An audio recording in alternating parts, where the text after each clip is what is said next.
Hello, welcome to episode 28 of Life a Story, Write Itself. And today I'm going deeper into Morocco. And so, if you've been following the story, you will know that I was in Spain following a month in Toronto. That preceding that, I had taken a train from Vancouver. So it was kind of like one thing led to another thing, led to another. Next thing I know, I'm abroad. Next thing I know, I'm taking a ferry to a different continent. And next thing I know, it's like April, it's April, no, it's May 2016, and I find myself now in Morocco. And I had arrived here via ferry from the south of Spain. And the thing with going to Morocco is that this is the first time I had been in Africa, but also the first time that I had really just been allowing myself to follow this voice from within, rather than almost like doing things from like planning or logical or doing something as a means to an end. This whole trip really had unfolded, starting with the train ride from Vancouver to Toronto, an instinct, a feeling of like trusting that voice telling me go to Toronto for no reason, absolutely no reason. And I just like, you know what?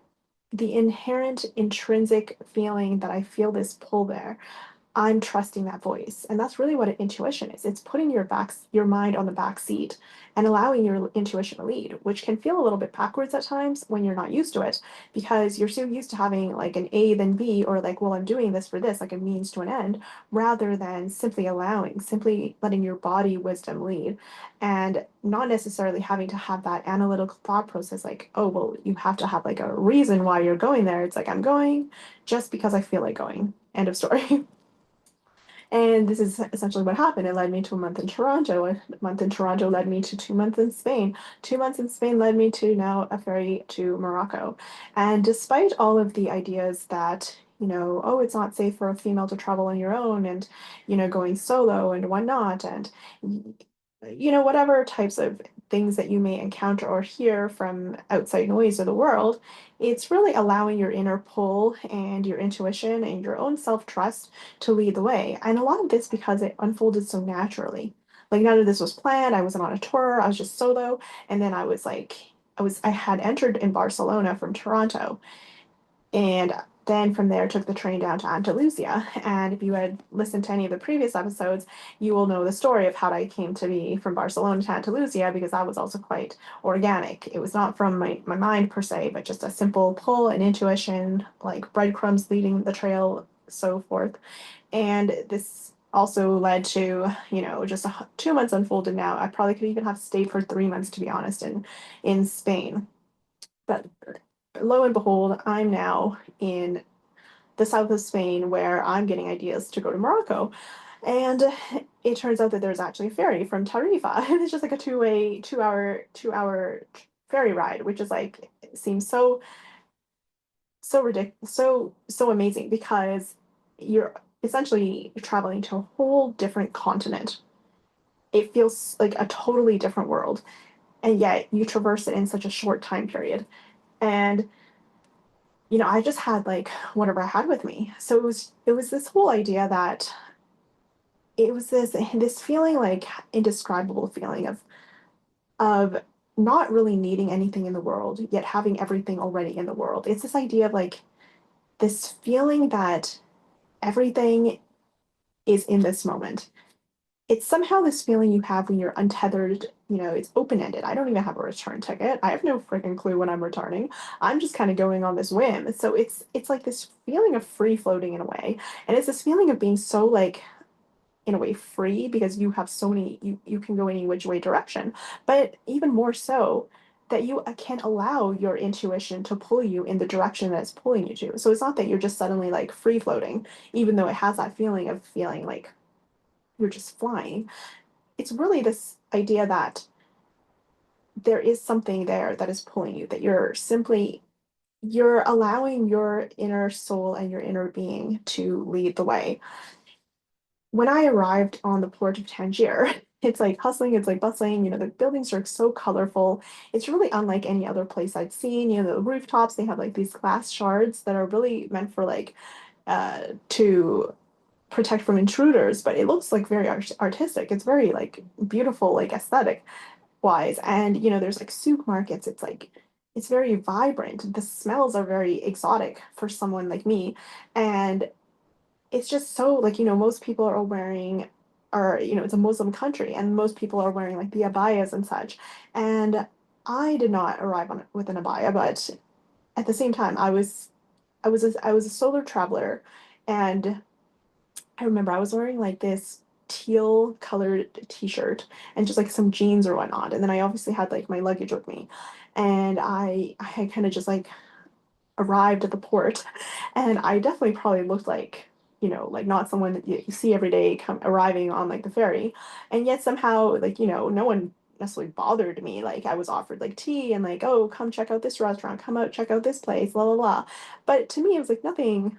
It was nothing like unsafe. There was nothing that felt, in fact, it felt like, oh, like there's people everywhere, okay? There's people just going about their lives no matter what country you go in.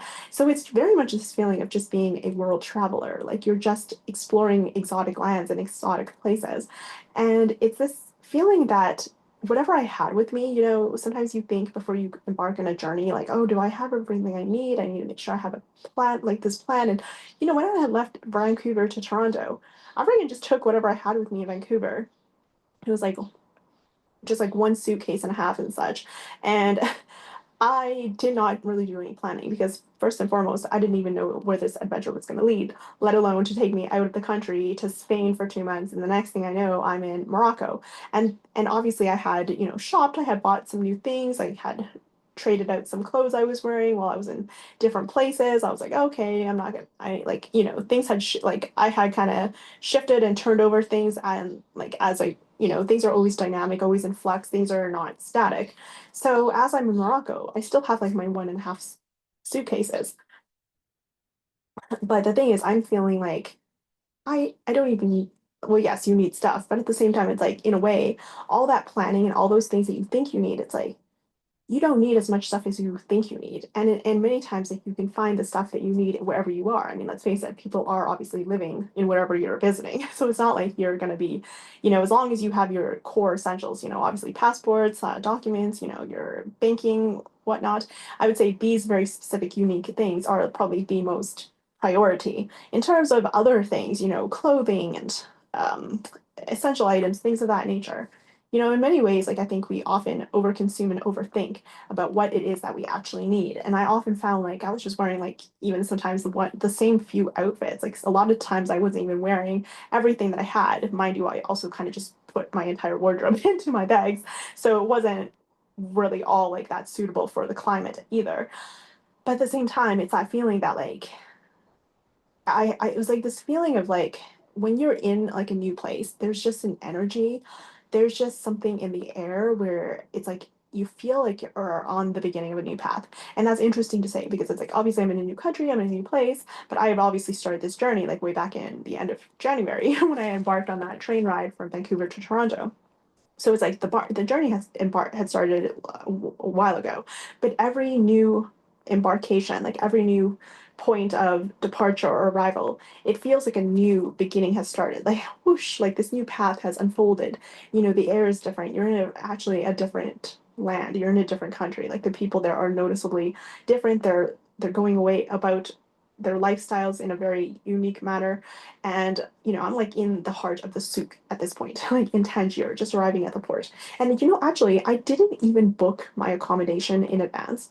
I kind of like, because, I had learned that there's like accommodation everywhere, okay? There's literally, there's like guest houses, there's this and that. Like for me, sometimes it's nice to have that open-ended because sometimes you arrive in a place and you've already booked something, you're like, oh, dang, but that place looks more interesting, or something you just spot something when you're already arrive.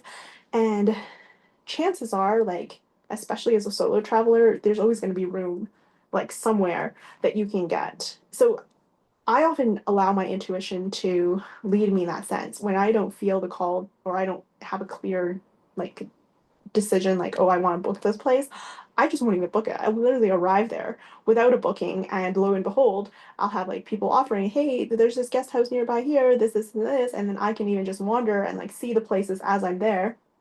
and have that flexibility to choose, especially if I'm arriving like in the middle of the day, like early in the day, where it's like still bright out, there's still time, you can still make arrangements, you can still check in that same day. So for me, that is actually that is actually my preferred way, and that is actually what I did when I arrived at the port of Tangier. That I pretty much just went to a place that I had. I actually didn't even think about it that much because I spent most of my time in Tangier like out and about. I barely stayed like other than just sleeping in the place that I booked. I honestly don't even necessarily recall the name of the place that I had stayed. I'd have to like dig out if I had any notes that I had made at the time. But I just stayed at some place that was really for me just like pretty basic guest house. And it was just me and I, you know, had my own place to sleep, obviously a washroom, just the essentials, the basics. It had some of that unique Arabian like theme and decor. But for the most part, like I spent most of my day out and about and didn't return until late in the evening or night or whatnot.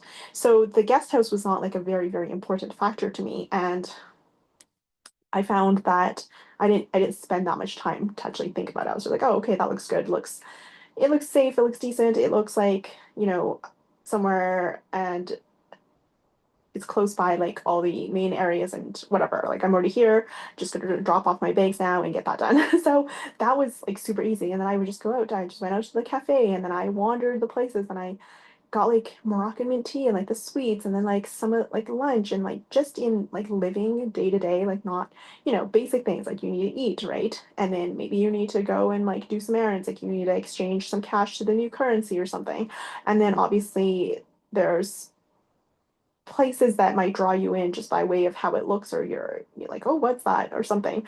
And at this time I also was like using couch surfing. So this is where you can meet up with like locals. So this is an app and resource that I had used to actually connect with some local people who, were interested in like meeting travelers from abroad and showing them their home city and such. And this was actually a very interesting thing because it's kind of just very also on the spot. Like I didn't plan this, and but I had used couch surfing in prior when I was like already in prior terms, already had an account, and so when I met up with these local Moroccans, the next day, like we went to like a nearby Agadir. Was it Agadir or it was another place? I can't remember. It was like just an hour train ride from Tangier. So it's like we went on this like mini little trip and I got to like have even more insight with like the Moroccan culture and people who are more familiar with the landscape, especially for like my first day there. So like we pretty much went the whole day and like went to like this, what was the name of it? I'd have to look that up. But it was like this coast and it was like such a palette of colors and the sea was just such a different like, teal and turquoise and like blues and whites and like it was just unreal. And it was like by like a fort and the coast and then there's like yeah, I just like took a train there. So that was that like I remember when I was on that train, I was feeling like, wow, like how I don't even know how I got here. Like how am I here right now, May in Morocco with these two guys that I just literally met like through the couch surfing app, and now they're, we're heading on a train just for an outing for the day, just like, for fun to go see like some nearby places. And oh yeah, and there's like this little like cobblestone town with like, all of the like very narrow roads and like one of those places where it's like can't even find it on a map essentially. Like a map will not tell you where to go. You're just like in a maze of kind of some kind of thing. There's like so many different like colorful and like cats everywhere and painted paintings and just very artful place. And I, just wandering through these places and like what was the name of that place? It was just like an hour train ride from Tangier, but the name of it is escaping me. I definitely have pictures of it, but um yeah, so it was like just this whole journey where it's like each day that I was in Morocco, I didn't honestly plan like, okay, I'm going to do this. And I actually didn't go on any tours. I was just simply allowing and like flowing, and then I would get an idea, like go check the couch surfing app and maybe connect with some locals already here. And then went on that outing, right? That was like a place that I wouldn't have necessarily maybe gone, had thought of to gone.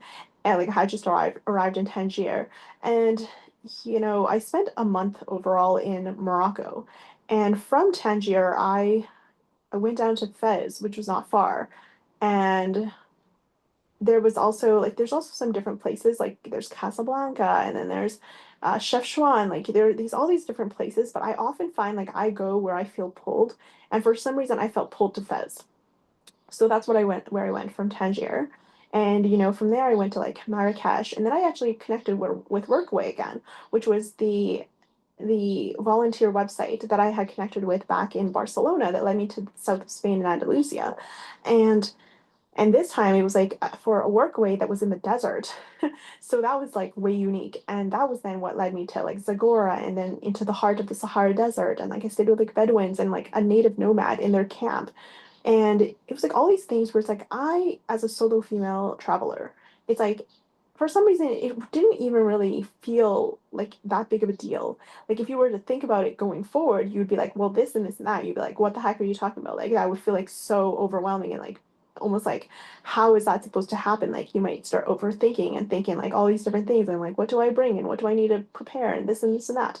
But when you're simply just in the flow and allowing your inner wisdom and even that intuition to lead or just somehow something like that inner pull to lead you without necessarily having your mind having to ch ch chime in and like do all of the analysis.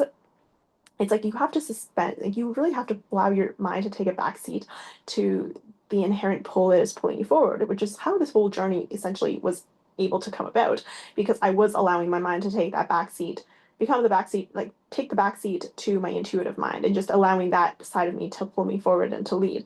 And that's the only reason that this trip unfolded. Like, it's not something I would have ever been able to plan, really. Or I probably would have really thought too much about, like, what do I need to bring? Oh no, this and that. Like, my mind probably would have been overthinking just as much if I had, been operating from that place. Because I was operating from a much more intuitive, like, just allowing myself to flow. It was this reason that all of these things that happen, it feels quite almost like, wow, that is so magical. Like, how did that even come about? And that allowed myself, like, that is another big part of it that I almost just like flowed with it. It was like some kind of like a magic carpet ride, which is so fitting, right, in Arabic country. But the thing is, this idea of like trust and flow and surrendering that control and allowing your intuition to lead to the magic and just the things that you wouldn't necessarily even have thought of if you had tried to plan it or research it yourself, that's really where the magic and the ease of this adventure was allowed to unfold. And where I felt like I really truly was on an adventure because I almost didn't plan it. I was just almost being gifted from the universe. Like I was just along for the adventure and for the ride. And this is where it's like it's not about having an itinerary. It's not about trying to see various like trying to see certain things. It's not trying to it's not even about any particular thing because obviously I it's like I was not looking for anything. Yet I felt like I just somehow connected with such magical moments and like the days kind of just wrote themselves if that makes sense. Like I didn't have to plan that much. And a lot of it was also very slow travel. Like I would just take times like sitting at a cafe, doing some people watching and strolling around, like wherever I felt like going, like going through all of the roads and like the marketplaces and the Medina, right? The Medina is like basically the center and the heart and the soul of like these like the old town essentially in each city. And for the most part, I would stay in the Medinas, which is really where all of the culture and the history and the feeling of distinctive Moroccan culture is like the hub of it is. And so essentially, like with these like I have very loose plans, and like I didn't use any guidebooks. Like I literally did not look at any guidebooks. I did not research anything. I did not look at anybody's blog. I was just like in Spain, and I was like, oh, well, I guess I would take the ferry over to Morocco, and I also had this idea for because the receptionist, the nighttime receptionist at the place I was staying in Malaga was from Morocco initially. So I was like, oh, so I got like started getting like more Morocco became more on my radar essentially. And I was like, you know what? Oh my God, it is actually quite close, right? I hadn't even been thinking about it geographically. So essentially, the whole point of this is just saying that like to me, I've never been like, I want to go to Morocco. Like, I'd scarcely even thought of that place. And yet somehow here I was. It's like somehow the story is writing itself. And I was simply allowing the story to write itself. And, it's that idea that your intuition is saying yes. when your logic might be saying something like, oh no, it's like making up all these different, it's like it's dangerous, you can't do that, la la la, or whatever. You have to plan something or all these different things.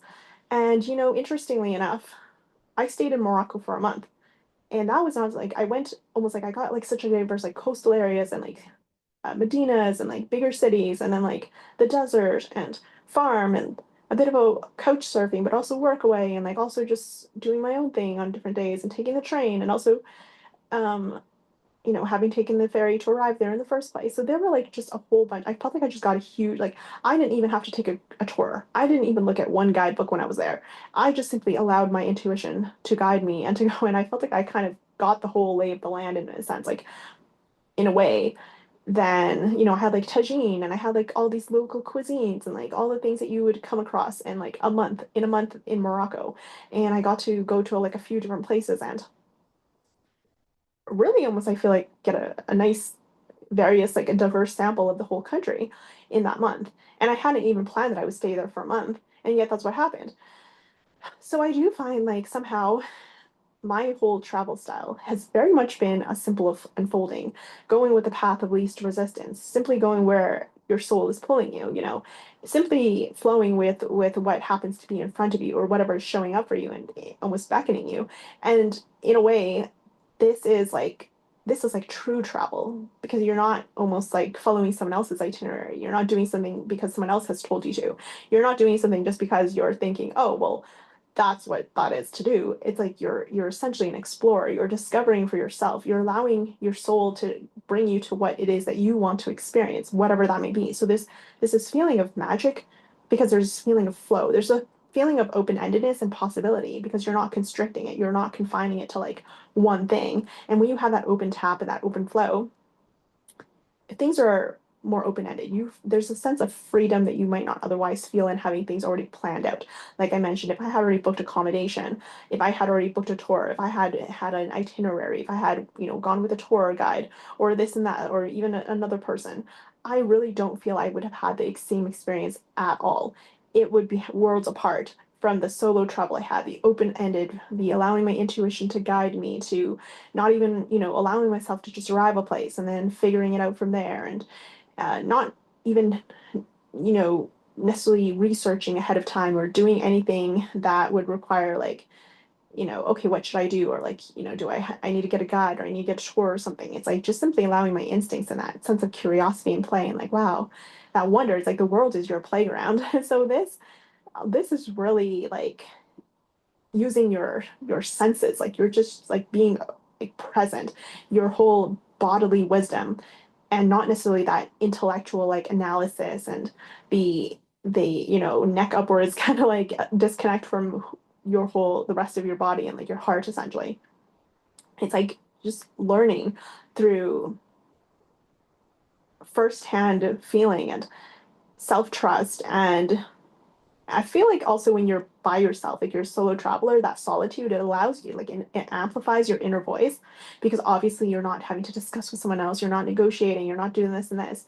I mean, for me, I found that being a solo traveler, it's allowed me to really pay more attention to those subtle clues and signals that, maybe you would be distracted by if you were with another person and maybe you weren't not necessarily on the same wavelength in that regard. And is a sense of confidence as well because you realize like the whole world essentially is in a way very very similar. Like there's no way where that you can ever feel totally like, everywhere there are people essentially. I think sometimes there's a whole lot of fear and ideas that like, you know trying to like compartmentalize different places and situations. And but when you're a true traveler, it's really about connecting with a place as an individual and from your own subjective experiences and how you filter in the lens through which you see things, and then invite vice versa, like the ways that that place also shapes you. And in a way, like sometimes places feel familiar, like maybe you've been there before, there's overlap, like there's things that just feel somehow very familiar to you, and that's where you can get a sense of being home without even necessarily having felt like you've been there before. And And this is just the idea that no matter where you are in the world, or no matter what you feel called to in the world, it's that connection with who you are and that connection with yourself that really is the anchor that allows you to feel that sense of solidity and that sense of safety and security, regardless of like the changing places, faces, spaces. It's like the constant is you. And when you have that really strong sense of self and that strong sense of who you are and your ability to make decisions and your ability to trust your instincts and to go with that intuition and the magic of whatever your inner soul is guiding you to, that's really where the adventure is. It's not those specific places, spaces, or faces.